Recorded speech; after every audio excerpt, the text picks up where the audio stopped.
Kisah Datu Landak. Datu Landak, yang nama aslinya adalah Syekh Muhammad Afif, lahir di Desa Dalam Pagar, Martapura, Kabupaten Banjar.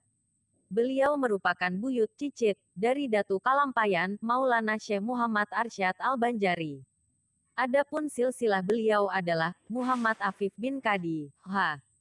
Mahmud bin Asiyah binti Syekh Muhammad Arsyad Al-Banjari. Beliau sangat alim dan taat menjalankan ibadah sesuai dengan agama yang beliau anut.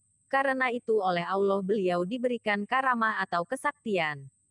Pada tahun 1897 masyarakat Dalam Pagar ingin mendirikan masjid. Datu Landak diberikan kepercayaan untuk mencari kayu ulin yang akan dijadikan tiang utama masjid tersebut.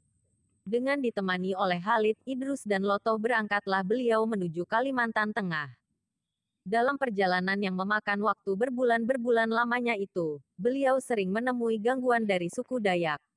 Terkadang menjadi bentrokan fisik antara Datu Landak dengan penduduk setempat. Peristiwa yang beliau alami itu, terutama halangan dan rintangan dapat beliau atasi.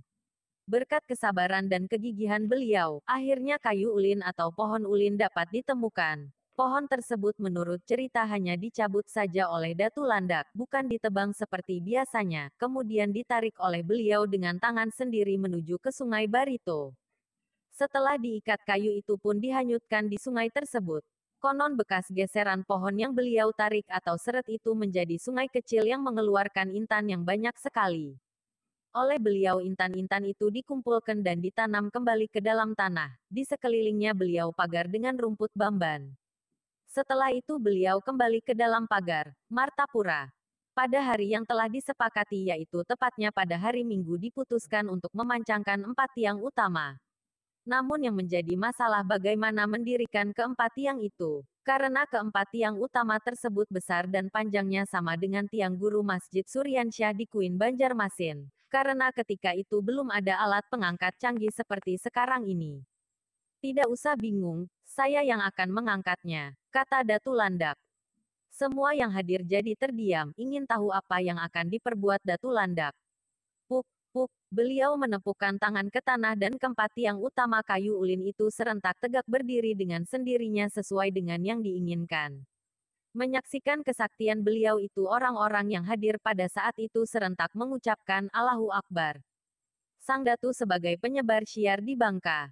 Awal penyebaran Islam di Bangka Belitung, khususnya di Pulau Bangka, baru teridentifikasi pada abad 16 yang dibuktikan dengan kedatangan Sultan Johor dan Panglima Perang Tuan Sarah serta Raja Alam Harimau Garang dari Minangkabau yang mengemban misi untuk menumpas bajak laut, Lanon, sekaligus menyebarkan agama Islam yang berkedudukan di Bangka Kota dengan mengangkat Panglima Sarah sebagai Raja Muda di Pulau Bangka.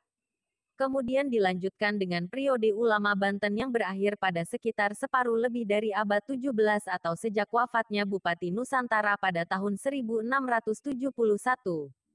Pasca selanjutnya, penyebaran dan dakwah Islam di Pulau Bangka dilanjutkan oleh Kesultanan Palembang yang pada saat itu dipimpin oleh Sultan Abdurrahman, menantu Bupati Nusantara.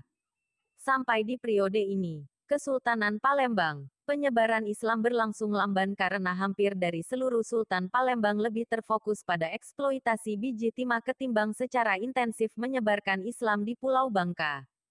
Babak baru penyebaran Islam di Pulau Bangka baru terjadi atau diperkirakan berlangsung sekitar pertengahan abad 19. Disebut sebagai babak baru karena upaya penyebaran Islam secara intensif dilakukan ke hampir seluruh Pulau Bangka bermula pada pertengahan abad 19.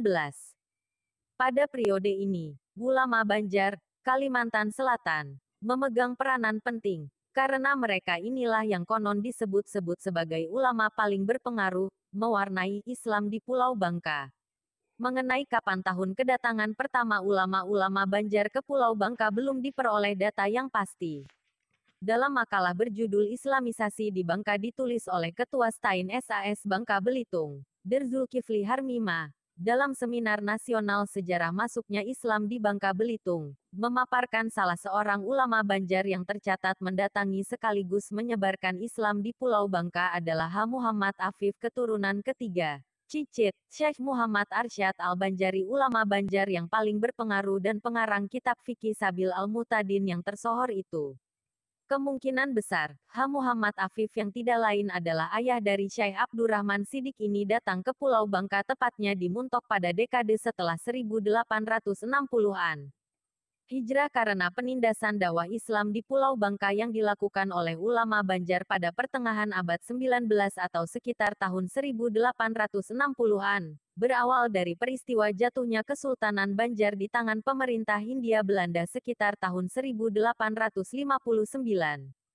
Hegemoni kekuasaan kolonial pada masa itu tidak saja meruntuhkan Kesultanan Banjar secara politik maupun ekonomi, namun turut pula menciptakan kekacauan dan rasa tidak aman bagi rakyat Banjar. Khususnya para ulama dan orang-orang kesultanan yang tidak mau tunduk dengan pemerintah Belanda, terus dikejar dan dibunuh. Berdasarkan catatan Zulkifli, runtuhnya Kesultanan Banjar yang sebelumnya telah menggantikan kedudukan Kesultanan Palembang sebagai pusat kebudayaan dan intelektual Islam di Nusantara akibat pendudukan pemerintah Hindia Belanda ini, membawa pengaruh yang besar terhadap perkembangan Islam di Bangka.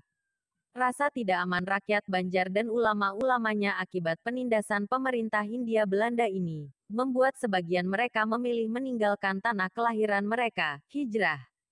Salah satu tempat yang dipilih untuk hijrah dan bermukim adalah Pulau Bangka. Pada masa itu tercatat nama H. Muhammad Afif bersama istri mudanya Sofiah binti H. Muhammad Kasim dan 3 orang putranya, memilih bermukim di salah satu tempat yang strategis di Pulau Bangka yakni Kota Muntok. Alasan mengapa H. Muhammad Afif memilih melakukan penyebaran atau dakwah Islam di Pulau Bangka, tidak mendapat penjelasan rinci dalam seminar sejarah masuknya Islam di Bangka Belitung. Namun boleh jadi kedatangan H. Muhammad Afif ini disebabkan karena wilayah Pulau Bangka pada masa itu masih terbilang aman dari penindasan kolonial.